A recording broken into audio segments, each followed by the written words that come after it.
Magandang araw, Sir Mikey here. Nandito ako para magbigay ng palatandaan para hindi mo makalimutan during exam. Ano nga ba ang pinagkaiba ng factum probandum sa factum probans?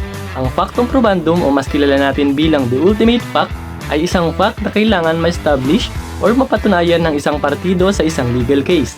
Ito ay ang central fact that one party is trying to prove. Samantala, ang factum probans naman o mas kilala natin as evidentiary fact ay ito naman ay yung fact na magpapatunay sa ating factum probandum. Ito ay maaaring mga pieces of evidence or fact na maaaring makatulong para mapatunayan or to support the ultimate fact. Halimbawa, ang ating factum probandum ay si Juan ang may-ari ng barel.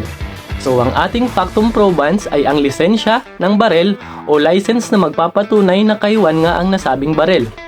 Mas simpleng halimbawa, factum probandum, ikaw daw ay palaging absent sa inyong klase. Ang factum probans natin ay yung attendance na magpapatunay na ikaw nga ay palaging absent. Kuha ba?